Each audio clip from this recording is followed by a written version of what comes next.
Linda, c'est ton tour. La Bible dit que tu dois te soumettre à ton mari. La soumission, c'est quoi? C'est pas l'esclavage. La soumission, c'est le respect. C'est tout ce que ça veut dire. Ça veut dire, femme, respecte ton mari. Tu sais, tu peux tout donner à un homme. Tu peux tout lui donner. Mais s'il ne sent pas que tu le respectes, il ne peut pas être comblé. Donc, il aime ça. Il faut lui donner ce qu'il aime pour qu'il soit épanoui. Tu as compris? Maintenant, il y a une deuxième chose dont l'homme se nourrit. Ma fille, parfois, ton cœur est couché à côté, son amour est là, et puis il est 2 h du matin, et puis lui-même, il ne maîtrise pas certaines choses.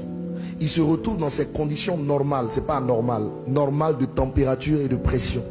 Et il va dire, mon amour. Quand il dit mon amour à 2 h du matin, comment tu réponds? Oui, mon cœur. Ça peut lui arriver d'être dans les mêmes conditions à 5 h du matin. Comment tu réponds? Oui, mon cœur. 13 h. Mon amour. Oui, mon cœur. Vous savez, quand les gens se marient, il faut leur dire ce qu'ils vont rencontrer dans le mariage. Il ne faut pas leur enseigner la foi. Ça n'a pas de sens, dans un certain sens. Même si la foi est nécessaire partout. Quand vous regardez les causes de divorce, c'est quoi généralement? Soit madame dit, je ne veux pas aller avec monsieur. Bon, pour monsieur qui dit, je ne veux pas aller avec madame, c'est rare. Madame dit, je ne vais pas avec lui 1 an, 2 ans, 3 ans. Et vous avez la cause du sexe qui est la cause majeure. Une bonne femme dit oui à son mari. Et un bon mari peut comprendre que parfois sa femme est fatiguée. Donc l'homme, il se nourrit, lui, sur le plan psychologique, de ce qu'il voit. Toi, tu te nourris de ce que tu entends. Ça veut dire que tu dois t'arranger tous les jours pour être tout aussi belle que tu l'es aujourd'hui.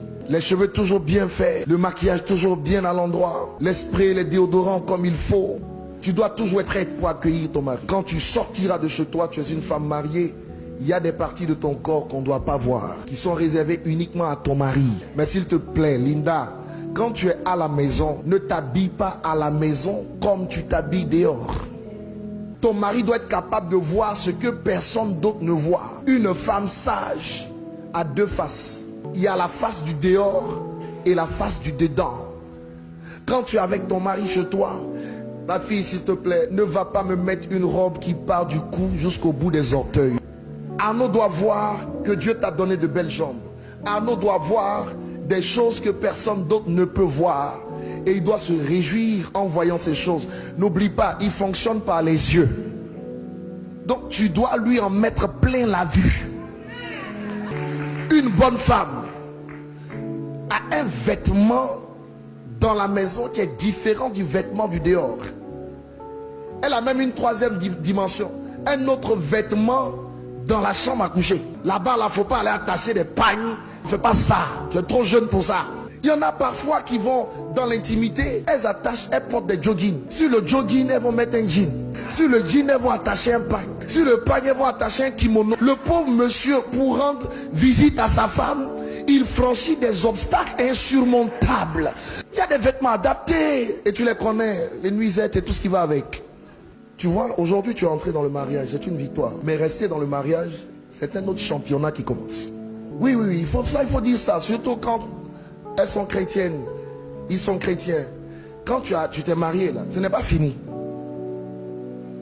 C'est une victoire que tu as acquise, mais il y a un autre combat dedans. Voilà, donc il faut agir de façon sage pour rester dans cette victoire.